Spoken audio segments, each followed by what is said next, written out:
ผู้ฟังรายการอ่า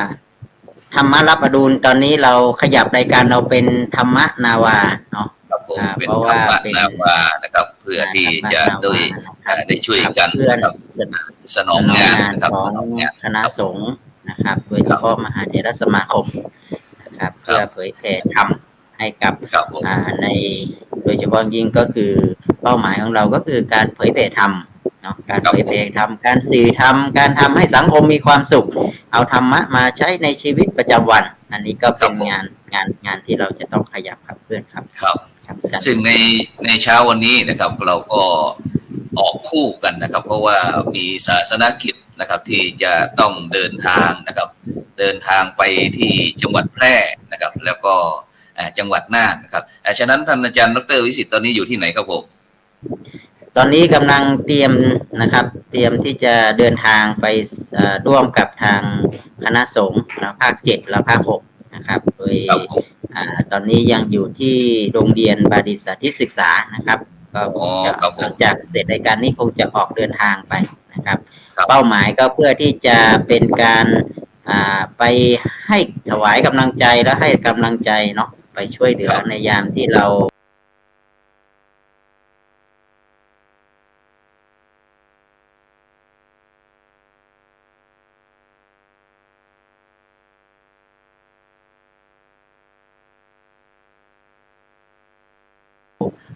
เห็นภัยจากธรรมชาติมานะครับไม่ว่าจะเป็นเครือข่ายต่างๆที่เราไปร่วมกันนะครับโดยเฉพาะยิ่งก็คณะสงฆ์ก็เป็นศูนย์รวมจิตใจ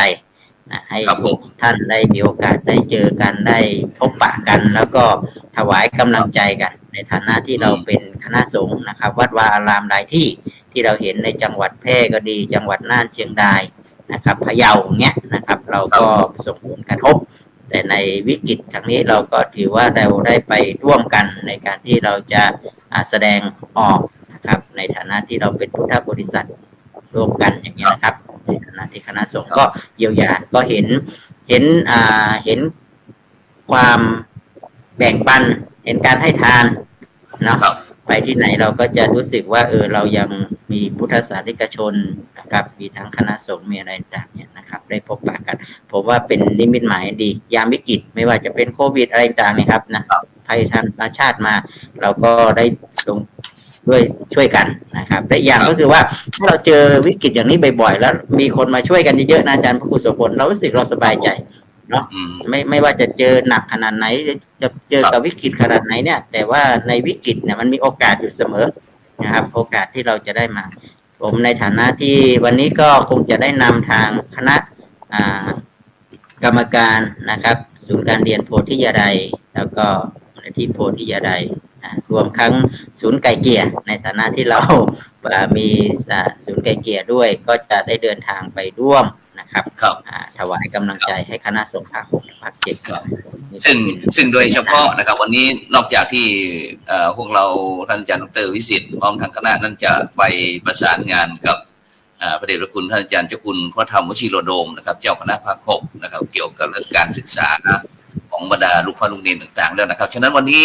ก็เช่นเดียวกันวันนี้เราก็ก่อนที่จะไปที่เมืองน่านเราก็จะไปที่แพร่นี่ก่อนนะครับเพราะว่าวันนี้ภารกิจนะครับตามตาราง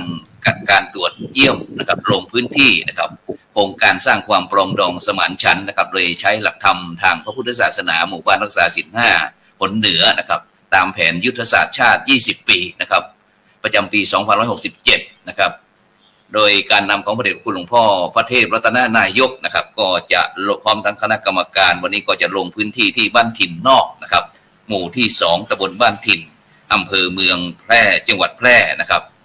ซึ่งโดยเฉพาะวันนี้นอกจากที่เราจะเดินทางไปตรวจเยี่ยมนะครับให้กำลังใจกับหมู่บ้านรักษาศีล5ต้นแบบที่บ้านถิ่นนอกที่จังหวัดแพร่แล้วนะครับโดยเฉพาะจังหวัดแพร่ก็เช่นเดียวกันครับก็ได้รับผลกระทบจากแม่น้ำยมนะครับแม่น้ำยมอุทกภัยปีนี้ก็เยอะเหมือนกันครับแต่ที่บ้านถิ่นนั้นก็ไม่ท่วมนะครับแต่ก็จะเป็นตามเลาะขอบที่แม่น้ำยมนะครับแม่น้ำยมผ่านนะครับฉะนั้นวันนี้ก็ทางโครงการหมู่บ้านรักษาศีล5ของเราก็จะมีสิ่งของไปมอบให้ด้วยนะครับไปมอบไปแจกไปจ่ายให้กับพี่น้องที่ได้รับผลกระทบจากน้ำท่วมครั้งนี้นะครับประมาณสัก500-600 ชุดนะครับ500-600 ชุดนะครับแล้วก็วันนี้ก็ ทราบข่าวว่ากลุ่มผู้ไกลเกลี่ยนะครับศูนย์ไกลเกลี่ยคณะสงฆ์จังหวัดเชียงใหม่ศูนย์ไกลเกลี่ยของพระธรรมจาริกนะครับอำเภอกัลยาณิวัฒนาแล้วก็ศูนย์ไกลเกลี่ยมหาวิทยาลัยมหาจุฬาลงกรณราชวิทยาลัยเขตเชียงใหม่ของเราก็จะไปร่วมสมทบด้วยใช่ไหมครับอาจารย์ครับวันนี้ครับอาจารย์ถ้าอาจารย์พระครูโสพลไปประกวดตัวก็ได้อยู่ประมาณ10กว่าเครือข่ายแล้วครับ ก็หมายถึงว่าตอนนี้เราทำงานเนาะอาจารย์พระครูโสพลเนาะเราทำงานแล้วเราก็เป็นคล้ายๆว่าเป็นอะไรเป็นกลไกของเครือข่ายเนาะอาจารย์เนาะเวลาเราไปไหนอย่างเงี้ยอาจารย์พระครูโสพลเป็นประธานพวกเรานี่ก็จะเป็นสะพานบุญคอยเชื่อมคอยต่อเหมือนกับว่าถ้าเราไปทั้งทีเนี่ยนะครับเราทำงานเรื่องการศึกษานู่นนี่นู่นทำเรื่องอะไรนะเราทำเรื่องการศึกษาเรื่องความเท่าเทียมเรื่องอะไรต่างๆเวลาเราไปปุ๊บก็เราก็ต้องไปในนามเครือข่ายเนาะอาจารย์เนาะไปในนามเครือข่ายก็หมายความว่าเราก็ไปแสดงพลังครับฉะนั้นเนี่ยเวลาเราลงพื้นที่ตรงไหนเราไปปรากฏตัวตรงไหนเราก็จะมีเครือข่ายไม่ว่าเครือข่ายพระสงฆ์นักพัฒนาเครือข่ายของการทำงานเพื่อชุมชนสังคมเครือข่ายการศึกษาโดยเฉพาะยิ่งเนี่ยตอนนี้เรื่องของการศึกษานี่ก็เป็นเรื่องที่เรากำลังขยับขับเคลื่อนกันฉะนั้นก็เนี่ยครับอย่างอาจารย์พระครูโสพลว่าวันนี้เนี่ยอาจจะไปเจอพระเดชพระคุณหลวงพ่อเจ้าคณะภาค 6ก็จะไปกราบเรียนถวายรายงานเรื่องการศึกษาของทุกพระทุกเรียนไปถึงไหนยังไงละนะครับในสถานนั้นแต่ละพื้นที่นะครับพร้อมกันนี้เราก็ลงไปมอบหรือไปถวายกำลังใจให้คณะสงฆ์ที่ประสบภัยด้วยแล้วก็ทีนี้แต่ละที่เนี่ยตอนนี้ศูนย์ไกลเกลี่ยเราก็เริ่มที่ขยับนะครับขยับในลักษณะนี้ก็คือว่าเราไม่ใช่ว่าตั้งรับอย่างเดียวอาจารย์พระครูโสพลไม่ได้ตั้งรับในการพัฒนาศักยภาพองค์ความรู้ด้านกฎหมายให้กับคณะสงฆ์หรือให้กับเพื่อที่จะไปทำความเยียวยาการวิพากษ์ครับนำไปสู่การฟ้องร้องกันเนี่ยเราก็ไม่อยากให้เกิดประเด็นนั้นแต่ว่าตอนวิกฤตตอนนี้น้ำมาแล้วนะครับตอนนี้เราก็พักเรื่องนั้นไปก่อนเราก็ไปพักเราไปเยียวยาจิตใจกันเนาะเยียวยาจิตใจไปแรงจากแล้วก็คือทางศูนย์ไกลเกลี่ยเราก็มีทั้งผู้พิพากษาทั้งทนายความทั้งนู่นทั้งนี่เนาะมีเยอะเนาะมีทั้งพระสงฆ์องค์พระเจ้าเนี่ยเราก็เห็นก็ระดมทุนกันอาจารย์พระครูโสพลครับช่วงนี้เราก็งดไอ้ตัวที่จะรับเรื่องไปก่อนแล้วก็ลงไปช่วยไกลนะครับเราไปไกลเกลี่ยกันในพื้นที่แบ่งปันกันนะครับก็เราเตรียมกันไว้ว่าเราจะไปที่จังหวัดแพร่ในวันนี้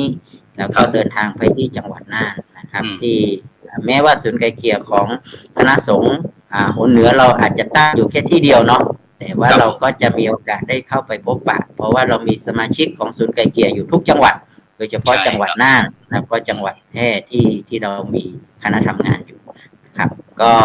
เหมือนกับที่อาจารย์ครูโสพลกำลังพูดถึงนะครับนะหมู่บ้านศิลป์5ก็เป็นหมู่บ้านที่รวบรวมเครือข่ายนะครับผมมองว่าเป็นเครือข่ายที่ใหญ่ขึ้นเนาะยิ่งทำงานก็มีเครือข่ายใหญ่ขึ้นตรงนั้นตรงนี้เยอะขึ้นนะครับฉะนั้นจึงไม่แปลกว่าเวลาอาจารย์พระครูโสพลไปหรือผมลงไปเนี่ยทำไมมีหน่วยงานนู่นหน่วยงานนี่นะครับเพราะเราทำงานเป็นกลไกภายในหน่วยงานเยอะนะครับอันนี้ยังไม่รวมพระกีฬานุปถาอีกนะคงจะต้องประสานพระกีฬาไปอีกพระกีฬานุปถาพระสอนศิลธรรมอีกมีพระเขาเรียกว่าพระธรรมพระธรรมนิเทศพระธรรมนิเทศอีกครับพระธรรมทูตอีกทำกันทุกเรื่องเลยอาจารย์ครับอะไรที่มันเป็นประโยชน์เนาะต่อคณะสงฆ์แล้วต่อการศึกษาเนี่ยเราทำให้หมดเลยนะครับไม่มีอะไรที่มันจะซึ่งบทบาทเราเนี่ยท่านอาจารย์ครับเพราะว่าพระสงฆ์คณะสงฆ์เราก็ต้องมีการปรับไปตามยุคตามสมัยกับยุคสมัยเปลี่ยนนะครับวิธีคิดวิธีทำของมนุษย์ก็เปลี่ยนนะครับฉะนั้นก็ผู้ที่จะมีความสุขอยู่ในยุคสมัยยุค 5G 6G 7G 10G ก็แล้วแต่ครับจะมีความสุขได้เนี่ยก็ต้องมีการปรับนะครับอย่างที่เมื่อก่อนอย่างที่หลายท่านหลายคนก็อาจจะถามว่าสมัยก่อนบทบาทของพระสงฆ์องค์เจ้าของเรานี่ก็จะมีแต่บัตรเทศอยู่ที่วัดนะครับแล้วก็ถึงเวลาคณะศรัทธาญาติโยมก็จะนิมนต์ไปรับงานบุญบ้างงานมงคลบ้างงานอวมงคลบ้างนะครับสวดมนต์ไหว้พระสอนเจริญจิตภาวนาในต่างๆแต่ในปัจจุบันเนี่ยครับท่านอาจารย์ครับบทบาทแล้วก็หน้าที่มันเปลี่ยนไปหลายท่านหลายคนก็เหมือนกันว่าถามกันว่าทำไมคณะพระคุณเจ้าต้องไปทำศูนย์ไกลเกลี่ยทั้งที่มันก็มีทั้ง หน่วยงานอะไรเยอะแยะโดยเฉพาะถ้าเกิดมีเรื่องมีราวมีเหตุอะไรต่างๆเราจะต้องขึ้นไปที่สถานีตำรวจใช่ไหมครับแต่ในปัจจุบันนี้ก็อย่างนี้ครับอาจารย์พระครูโสพลครับเราก็เรื่องของจริงๆพระสงฆ์เราก็มีความถนัดเนาะมีความถนัดแล้วก็มีความหลากหลายบางท่านก็อาจจะอยู่ในลักษณะของการสนองศรัทธาญาติโยมนะครับนะรับญาติโยมนิมนต์ไปก็ไปเยียวยาก็นั่นก็เป็นอันหนึ่งแต่ผมมองว่ายังมีความเชื่อมโยงหลายอย่างเช่นตอนนี้บทบาทของพระสงฆ์เราหรือแม้กระทั่งพระสังฆาธิการเนาะไม่ใช่ว่าเป็นเพียงแค่พระอย่างเดียวนะยังต้องเป็นคล้ายๆว่าเป็นนิติบุคคลเนาะนิติบุคคลหรือมันไปโพกับเรื่องกฎหมายเรื่องอะไรต่างเนี่ยนะครับเราหนีไม่พ้นจริงๆเราก็ไม่อยากไปยุ่งเกี่ยวกับตรงนั้นหรอกแต่เมื่อมันกลับมาว่าเราต้องรู้ว่ามันหนีไม่ได้ปฏิเสธก็ไม่ได้พวกเราเพราะว่าอะไรไม่ได้เพราะว่าในฐานะที่เราเป็นผู้คนมนุษย์คนเราครับผมมันต้องรับผิดชอบพระสังฆาธิการเนี่ยก็เมื่อเป็นพระสังฆาธิการก็ต้องอยู่ภายใต้พรบคณะสงฆ์อยู่ภายใต้รัฐธรรมนูญแต่ทีเนี้ยถ้าเราไม่เข้าใจเรื่องบทบาทหรือเราไม่มีความแล้วมันมีการวิพากษ์อะไรเกิดขึ้นเนี่ยข้อวิพากษ์มาปุ๊บเนี่ยเราก็ไม่รู้จะจัดการยังไงให้คำปรึกษายังไงอะไรต่างครับแต่จริงๆแล้วถ้ามองถึงศูนย์ไกลเกลี่ยผมมองว่าเดี๋ยวก่อนมีปัญหาชาวบ้านมีปัญหาทะเลาะกันก็มาที่วัดเนาะวัดก็จะเป็นสถานที่ที่จะดูแลเยียวยาแล้วก็เราก็ใช้หลักธรรมะในการที่จะแก้ไขปัญหาเรื่องนี้ผมว่าศูนย์ไกลเกลี่ยก็เป็นเหมือน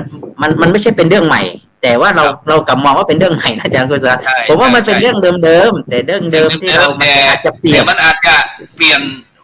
ชื่อเป็นอะไรต่างๆเนี่ยไปเฉยๆครับเพราะว่าตามยุคการแต่ว่าเรื่องศูนย์ไกลเกลี่ยนี้ก็เป็นมติของมหาเถรสมาคมตั้งแต่ปี63-64แล้วนะอาจารย์พระครูโสพลแต่ก็เราก็ยังไม่ค่อยพูดครับแต่ว่านัยยะของทางบ้านนอกหรือชุมชนเนี่ยก็ยังใช้วิธีการคุยกันอย่างนี้อยู่เช่นมีปัญหาปุ๊บก็มาคุยกันที่วัดมาเจรจานะครับให้วัดให้พระสงฆ์องค์เจ้าเนี่ยนะครับก็เป็นผู้นี่ก็มันก็ยังมีอยู่เป็นวิถีชีวิตนะครับแต่เรามองว่าทีนี้เราทุกวันนี้เหมือนกับว่าจะมีฆราวาสเยอะเนาะฆราวาสมีความรู้ด้านเรื่องกฎหมายมากกว่ารุ่นใหม่แต่ทีนี้พระเราก็ต้องปรับตัวก็ต้องเรียนกฎหมายบ้างเนาะต้องทำความเข้าใจเรื่องกฎหมายรู้เท่าทันตรงนี้นะครับเราก็จะได้เสริมกับทางฆราวาสนะครับแล้วก็ทีนี้เรารู้เนี่ยดีกว่าฆราวาสนะเพราะเรามีภูมิธรรมเนาะอาจารย์เนาะเขาเรียกว่ามีภูมิธรรมมีธรรมะมีความเมตตานะครับโดยเฉพาะยิ่งการที่เราจะใช้เรื่องของศูนย์ไกลเกลี่ยต้องมีเมตตาธรรมนะครับไม่มีความโลภความโกรธความหลงในตัวเองในลักษณะของการทำงานเนี่ยผมคิดว่าความเชื่อมั่นของคนที่จะมาให้คำปรึกษาให้กับพระผมพูดง่ายๆก็หมายความว่าไม่เลือกที่รักไม่มักที่ชังไม่แบ่งพวกไม่แบ่งพรรควันนี้จะพวกฉันเป็นนักบวชเนาะครับก็คือถ้าพูดถึงเรื่องของศูนย์ไกลเกลี่ยก็ไม่ขัดกับพระธรรมวินัยแล้วไม่ขัดกับมติมหาเถรสมาคมไม่ขัดกับพรบคณะสงฆ์นะครับอาจารย์ก็พูดง่ายๆแม้กระทั่งสมัยพุทธกาลครับที่พระประยุรญาติของท่านก็ทะเลาะเบาะแว้งกันคือแย่งน้ำไปทำนาก็นั่นแหละพระพุทธเจ้าก็ลงไปไกล่เกลี่ยเช่นเดียวกันครับก็ไม่อยากสึกเหมือนกันเนี่ยฉะนั้นก็บทบาทที่อาจารย์ดร.วิสิทธิ์ได้พูดเมื่อกี้ว่าพระสงฆ์เจ้าเนี่ยของเราเนี่ยจะมีตรงเมตตาธรรมนะครับอยากให้ทุกฝ่ายเนี่ยอยู่ร่วมกันได้ถึงแม้จะแตกต่างด้านความคิดแต่เราก็ไม่ได้แตกแยกนี่ครับอย่างที่วันก่อนนั้นผมได้มีโอกาสเข้าร่วมประชุมกับคณะทำงานธรรมนาวานะครับธรรมนาวาผ่านระบบซูมออนไลน์นะครับซึ่งทางคณะทำงานก็ อยากจะให้พระคุณเจ้านะครับช่วยมาขับเคลื่อนตรงนี้เหมือนกันครับเหมือนกับศูนย์ไกลเกลี่ยแล้วนี่แหละแต่มันอาจจะชื่อเนี่ยจะแตกต่างอะไรกันไปแต่วัตถุประสงค์ก็เดียวกันก็คือการให้พี่น้องประชาชนเนี่ยได้มีความสุขแบบยั่งยืนนั่นเองครับอาจารย์ครับผมครับจริงๆเนี่ยก็คือชุมชนเป็นสุขเนาะเราทำในตามที่ก็เป้าหมายคือทำให้ชุมชนเป็นสุขไม่ว่าจะเป็นเรื่องธรรมานุสุขภาพพระสงฆ์ก็เหมือนกันเราก็ใช้ติ่งว่าพระแข็งแรงวัดจะมั่นคงชุมชนเป็นสุขฉะนั้นเป้าหมายอยู่ที่ชุมชนเป็นสุขเราจะทำทุกวิถีทางนะครับหาแนวทางด้วยกันตอนนี้เนี่ยผมคิดว่ายิ่งยุคนี้ครับก็มีคนสนใจเรื่องธรรมะเป็นเรื่องพิสูจน์ได้ธรรมะเป็นเรื่องที่นำมาปฏิบัติได้ถ้าผู้คนเห็นความสำคัญนะผมว่ามันก็จะนำไปสู่การเปลี่ยนแปลงทางด้านจิตใจเปลี่ยนแปลงด้วยความคิดเราดูว่าทุกวันสังคมทุกวันนี้เราเป็นสังคมที่พระเราเป็นกลุ่มเบาบางเนาะ นะครับถ้าเราเป็นกลุ่มเบาบางแล้วก็จะถูกกระทบกระเทือนเนี่ยเยอะนะครับดังนั้นเนี่ยสิ่งสำคัญเนี่ยที่ผมอยากให้มีก็คือเสริมพลังให้ท่านมีความเข้มแข็งญาติโยมก็ต้องมาปกป้องดูแลนะครับไม่ใช่ดูแลแค่วัดวาอารามตอนนี้ถ้าเกิดว่าเราไม่ดูแลพระสงฆ์ใครจะมาดูแลวัดวาอารามครับฉะนั้นเราต้องปกป้องดูแลพระสงฆ์ด้วยฉะนั้นพระสงฆ์ก็ต้องเปิดโอกาสให้กับตัวเองในการที่จะต้องพัฒนาศักยภาพเราจะเห็นเลยครับตอนนี้มีกิจกรรมอะไรเยอะๆเลยนะอาจารย์พระครูสมพลไม่ว่าจะเป็นเรื่องของโครงการอะไรที่เข้ามาเนี่ยล้วนที่จะมาเสริมทัพให้กับคณะสงฆ์ที่ทำงานนะครับผมคิดว่าเป็นโอกาสแล้วเป็นความท้าทายด้วยนะครับที่เราจะทำนะครับแล้วยิ่งกว่านี้ก็ตอนนี้ก็รู้สึกว่าคนทำงานก็มีกำลังใจเยอะขึ้นอาจารย์ครูสมบูรณ์เพราะแต่ก่อนเราทำงานเนี่ยเราจะมีการกระตั้งคนต่างทำมันจะกิจมันจะกิจของสงฆ์ไหมมันมีอะไรไหมตอนนี้เรื่องของคำว่ากิจของสงฆ์นี่มันเริ่มจะถ้าเกิดว่าพอทำไปบ่อยๆแล้วเนี่ยสังคมเริ่มรับรู้ว่าโอ้จริงๆแล้วพระสงฆ์ก็ต้องมาทำนะครับพระสงฆ์ก็ต้องมาดูแลกันเองพระสงฆ์ก็ต้องมาเพราะว่ามันเชื่อมโยงกันระหว่างของฆราวาสกับพระสงฆ์เราทิ้งชุมชนไม่ได้อาจารย์ครับเราอยู่ในชุมชนนะครับเราอยู่ในชุมชนครับเพราะว่าโลกมันย่อมมีการเปลี่ยนแปลงครับยุคสมัยอะไรต่างๆอย่างในปัจจุบันเนี่ยอย่างที่ได้นำเรียนกับบรรดาท่านผู้ฟังได้ชมบอกว่าวันนี้วันที่3 กันยายนนี้เราจะลงตรวจเยี่ยมโครงการหมู่บ้านรักษาศีล 5ที่บ้านถิ่นนอกอำเภอเมืองแพร่จังหวัดแพร่นั้นแล้วก็วันที่4เราก็จะไปที่บ้านน้ำลัดหมู่ที่1ตำบลนาปังอำเภอภูเพียงจังหวัดน่านแต่ทีนี้มันเกิดอุทกภัยแบบนี้ท่านอาจารย์ครับที่บ้านน้ำลัดตำบลนาปังอำเภอภูเพียงจังหวัดน่านเนี่ยน้ำก็ท่วมเช่นเดียวกันหลังจากที่น้ำแห้งประชาชนเราก็ต้องลงกลางทุ่งกลางนาต้องไปซ่อมแซมนะครับส่วนเสียหายจากผลกระทบจากอุทกภัยนะครับฉะนั้นโครงการหมู่บ้านรักษาศีล 5เราก็เหมือนกันครับปรับทันทีทันใดเลยครับปรับจากที่จะไปตรวจเยี่ยมบอกว่าไปให้กำลังใจซะก่อนไปดูความทุกข์สุขของประชาชนซะก่อนนะครับแล้วก็จะมีโดยพระเดชพระคุณหลวงพ่อพระเทพรัตนานายกนะครับประธานคณะกรรมการขับเคลื่อนนะครับโครงการหมู่บ้านรักษาศีล 5คนเหนือก็คือ16จังหวัดภาคเหนือเราเนี่ยก็จะนำคณะกรรมการหลังจากที่เสร็จจากที่เมืองแพร่เสร็จเราก็จะเดินเข้าไปที่เมืองน่านเลยครับไปพักที่ในตัวเมืองน่านเสร็จแล้วตอนบ่ายเวลา 13 นาฬิกาหรือว่าบ่ายโมงนะครับเราก็จะไปที่บ้านน้ำลัดนะครับตำบลนาปังอำเภอภูเพียงจังหวัดน่านเพื่อไปแจกสิ่งของเช่นเดียวกันส่วนการตรวจเยี่ยมนั้นความจริงเราก็อยากจะให้มันจบแต่พี่น้องประชาชนไม่ยอมจบบอกว่าไหนๆก็เป็นประวัติศาสตร์ของหมู่บ้านแล้วขอเลื่อนจากวันที่4นะครับไปวันศุกร์ที่27พร้อมที่จะให้คณะกรรมการตรวจเยี่ยมเนี่ยอาจารย์ครับขนาดถูกน้ำท่วมนะแต่ยังไม่ยอมนะครับความจริงเราก็เห็นใจนะครับเห็นใจพี่น้องประชาชนนะครับก็อยากจะไปให้กำลังใจซะมากกว่าแต่พี่น้องประชาชนเพราะว่าเป็นประวัติศาสตร์ของหมู่บ้านที่จะเป็นหมู่บ้านรักษาศีล 5ต้นแบบของจังหวัดน่านแต่เกิดงี้เขาก็ไม่ยอมบอกว่าพร้อมที่จะให้ตัวอีกจะก็มีการก็คือเราก็จะเห็นเนาะผมว่าวิกฤตในโอกาสเนี่ยเรามองเห็นอะไรเยอะเลยนะอาจารย์พระครูสมพลขนาดน้ำมาซึ่งที่ผมมองก็คือว่าโอเคแหละตอนนี้น้ำท่วมเยอะแยะนะครับตอนนั้นเราเจอของโควิดเนาะเรายังไปกันได้แต่ขนาดน้ำท่วมเนี่ยมันก็เป็นฤดูกาลของมันอยู่แล้วก็ไม่น่าจะมีปัญหาอะไรแต่ว่าขนาดที่น้ำท่วมเนี่ยมันทำให้เราเห็นเลยว่าคณะสงฆ์มีความเข้มแข็งขนาดไหนมันทำให้เห็นถึงการรวมกลุ่มกันมันทำให้เห็นการเครือข่ายมันทำเห็นการมาช่วยเหลือกันมันทำให้เห็นถึงเนี่ยภาคเหนือเนี่ยนะครับมีความถ้าเกิดวิกฤตมาเนี่ยมันจะทำยังไงคนเราจะยังไงนะครับผมว่ามันก็เห็นมิติตรงนี้เนาะแล้วก็ขนาดที่อันก็เป็นการประชาสัมพันธ์ของเมืองน่านเป็นในตัวเลยนะอาจารย์พระครูสมพลนะครับแล้วก็ช่วงวิกฤตน้ำท่วมเนี่ยบางคนก็จะอยากจะไปนะครับแล้วหลังจากน้ำท่วมมาเนี่ยมันก็ต้องเยียวยากันอีกทีนึงนะครับแต่ว่าบางกิจกรรมที่เขามีความตั้งใจไว้นะครับเราก็ห้ามไม่ได้เนาะศรัทธาเนาะเพราะเขาอยาก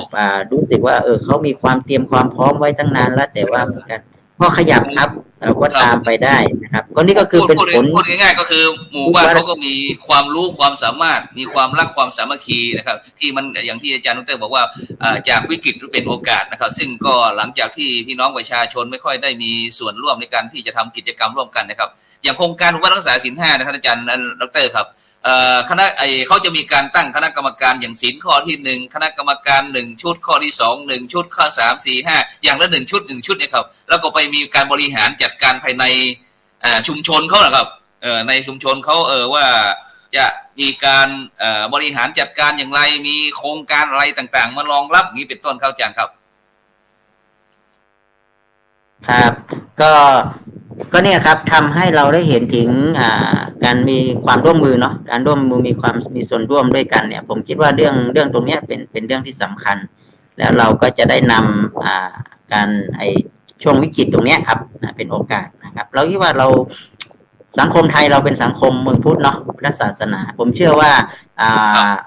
พระพุทธศาสนาเนี่ยมันไม่ได้เป็นอะไรนะเขาเรียกว่าพุทธศาสนาถ้าทำอย่างนี้พุทธศาสนาจะเสื่อมอะไรพวกนี้ตอนนี้ผมคิดว่ามันไม่ใช่ครับมันเป็นลักษณะของการเข้มแข็งมากขึ้นแต่มันอีกยุคหนึ่งมันเป็นการยุคเปลี่ยนผ่านนะครับแต่ก่อนนี้พระเราเวลาเราจะทำงานก็ลำบากนะอาจารย์พระครูโสพลเนาะแต่ตอนนี้เนี่ยเราทำงานแบบกว้างขึ้นทำอะไรได้มากขึ้นแล้วพระสงฆ์ก็มีศักยภาพเยอะครับตอนนี้เราเห็นพระสงฆ์ลุกขึ้นมาทำงานมีอะไรเนี่ยศักยภาพเยอะผมว่าเรามามองมิติเชิงบวกกันดีกว่านะครับใครมองในเชิงบวกให้เป็นพลังนะครับเพราะว่าคนเรามันไม่ได้เป็นลักษณะว่าจะต้องไปมองในเชิงลบนะบางทีมันก็ทำให้ตัวพลังมันทำงานมันก็จะไม่ค่อยมีเนาะฉะนั้นเนี่ยการเข้าไปเยี่ยมเยียนให้กำลังใจกันนู่นนี่นั่นในยามวิกฤตเนี่ยผมว่าเป็นโอกาสที่สำคัญครับเดี๋ยวเราก็จะผ่านไปอีกสักไม่กี่อาทิตย์ก็ผ่านไปแล้วอาจารย์ผู้สุพจน์ครับดังนั้นเนี่ยเราก็ขอเชิญชวนแล้วกันนะครับช่วงที่ใครอยากที่จะทำบุญช่วงเข้าพรรษาเนี่ยก็หันกลับไปที่วัดวาอารามหรือชาวบ้านเนาะเอาไปคืนชาวบ้านให้แจกทานให้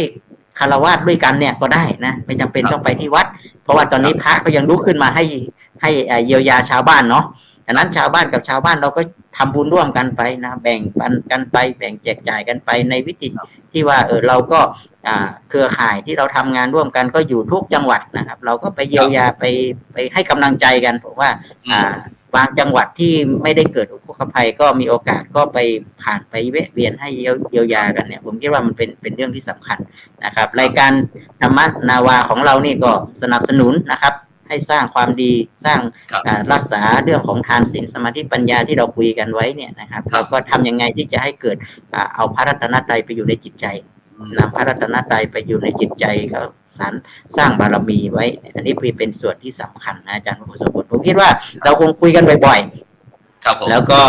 ใครถนัดตรงไหนทำตรงนั้นนะครับทำให้เต็มที่ไปเลยนะไหนเราก็ได้มีโอกาสได้ทำละนะครับเพราะก่อนมาในโอไม่เรากว่าจะหาเวลาทำอะไรต่างๆเยอะนะครับมากตอนนี้เวลาเราเหลือน้อยนะครับอาจารย์พระครูโสพลครับซึ่งโดยเฉพาะบรรดาท่านผู้ฟังท่านผู้ชมก็อาจจะไม่ได้เห็นภาพใหญ่ภาพรวมใหญ่ที่อย่างที่เราทำเป็นภาคีเครือข่ายต่างๆไม่ว่าจะเป็นภาคีลานุปถากพระสอนศีลธรรมในโรงเรียนบ้างพระธรรมทูตบ้างพระนักเผยแผ่บ้างหมู่บ้านรักษาศีล5บ้างหรือว่าวัดประชารัฐสร้างสุขบ้างหน่วยอบรมประชาชนประจำตำบลนะครับอาจารย์ครับอย่างที่คณะกรรมการศีล5ของเรานี่นะครับอาจารย์รู้ไหมครับเดินทั่ว16จังหวัดนี่นะทางโครงการนี้จ่ายให้วันละ800นะครับทั้งการฉันการพักน้ำมัน อะไรจีวรนะครับมันเป็นไม่ได้ไหมครับแต่รู้ไหมครับตอนที่เกิดอุทกภัยหรือว่าวิกฤตน้ำท่วมอย่างเงี้ยครับคณะกรรมการเรานะครับยังควักบริจาคอีกนะครับอย่างพระเดชพระคุณท่านอาจารย์เจ้าคุณพระศรีศิลปาจารย์เนี่ยครับที่เราจะไปเนี่ยนี่ก็บริจาคมา 20,000 ท่านอาจารย์เจ้าคุณพระราชรัตนสุธีเจ้าคณะจังหวัดพิษณุโลกนี่ก็ 10,000 บาทหลวงพ่อเจ้าคุณพระวิมลเจ้าคุณสุมนศาสนกิจนะครับก็ยังครับกำลังออกรายการอยู่ครับผมมาถึงกดแต่ได้เลยครับซึ่งครับผมครับซึ่งโดยเฉพาะนะครับนอกจากนั้นก็ยังมีคณะกรรมการอนุกรรมการต่างๆครับอาจารย์ครับยังร่วมกันบริจาคอีกนะครับที่จะไปซื้อสิ่งของอุปโภคบริโภคต่างๆนะครับที่จำนวนประมาณ 500-600 ชุดต่างๆนะครับโดยนี่นะครับอาจารย์พระครูโสพลเราเห็นน้ำใจของพระมหาเถระเนาะเราได้เห็นน้ำใจของพระมหาเถระคือหลวงพ่อบริจาคเนี่ยทำให้เรามั่นใจขึ้นด้วยว่าการเดินทางมาทางนี้หรือการช่วยเหลือคนเนี่ยเนาะเราไม่ได้แบ่งว่าจะเป็นพระหรือฆราวาสใช่ไหมครับอาจารย์ครับผมท่านบริจาคท่านก็สละบริจาคจริงๆแล้วเริ่มจากพระเมตตาของพระมหาเถระด้วยซ้ำนะครับโดยเฉพาะยิ่งกรรมการมส.เนาะอาจารย์เนาะตั้งแต่หลวงพ่อเจ้าคุณสมเด็จพระสังฆราชลงมาแล้วนะครับเขาได้บริจาคมาได้ช่วยเหลือมาโดยเฉพาะยิ่งหลวงพ่อพระ เจ้าคุณสมเด็จพระมหาธีราจารย์เนาะท่านก็ แม้ บริ แต่ จาคมาช่วย องค์พระบาทสมเด็จพระเจ้าอยู่หัวครับอาจารย์ครับในหลวงของเรานี่นะครับก็มีสิ่งของพระราชทานมานะครับอาจารย์ครับแต่เพียงไม่เป็นข่าวเฉยๆครับแต่พระองค์ทำงานมีคณะทีมงานอะไรต่างๆทำงานพูดง่ายๆก็เหมือนทีมที่ช่องธรรมะเป็นทีมเรานี่แหละครับในปัจจุบันนี้ดังนั้นการทำงานประสานงานต่างๆจะต้องทำงานเป็นทีมครับวันม็อบโชว์วันแวนโชว์วันเกอร์โชว์อย่างนี้ไม่ได้นะครับต้องทำเป็นทีมนะครับอย่างที่อาจารย์บอกว่าถนัดด้านไหนไปทำด้านนั้นนะครับแล้วผลสุดท้ายมันก็จะมาลงความสุขก็จะลงที่ประชาชนไงครับฉะนั้นวันนี้เวลาหมดแล้วครับอาจารย์ครับผมครับผมพอดีเลยครับเดี๋ยวก็จะเดินทางแล้วครับผมก็จะเดินทางไปพอดีท่านวชิราคุณก็จะมารับที่วัดพระสิงห์แล้วครับครับอาจารย์ปิดรายการได้เลยครับผมครับก็พระอาจารย์พระครูโสพลครับครับผมครับเดี๋ยวเราคงเดินทางไปเจอกันนะครับแล้วเดี๋ยวเราจะเก็บบรรยากาศของจังหวัดแพร่กับจังหวัดน่านเนาะอาจารย์พระครูโสพลเนาะหลังจากนั้นเราก็จะมีเดี๋ยว8 โมงครับที่ปั๊มพีทีที่ดอยตินะครับเดี๋ยวเราก็จะล้อหมุนตรงนั้นนะครับคณะเดี๋ยวเราเจอกันแล้วหลังจากนั้นผมก็ครับขออนุโมทนานะครับผู้ฟังรายการธรรมะนาวาของเราทุกท่านนะครับ วันนี้เราต้องขออนุโมทนาขอบคุณแล้วเดี๋ยวเราไปทำภารกิจนะครับอีก2 วันแล้วก็เดี๋ยวเราจะทำการให้มันมาครับอาจารย์พระครูนิมนต์อาจารย์พระครูปิดรายการเลยครับผมเดี๋ยวเราก็กลับมาคุยบรรยากาศที่เราได้ไปทั้งจังหวัดแพร่จังหวัดน่านนะครับมาให้กับบรรดาท่านผู้ฟังท่านผู้ชมได้รับฟังกันนะครับเพื่อที่จะได้รวมทั้งหมดสำหรับในเช้านี้ก็ขอกล่าวคำว่าสาธุ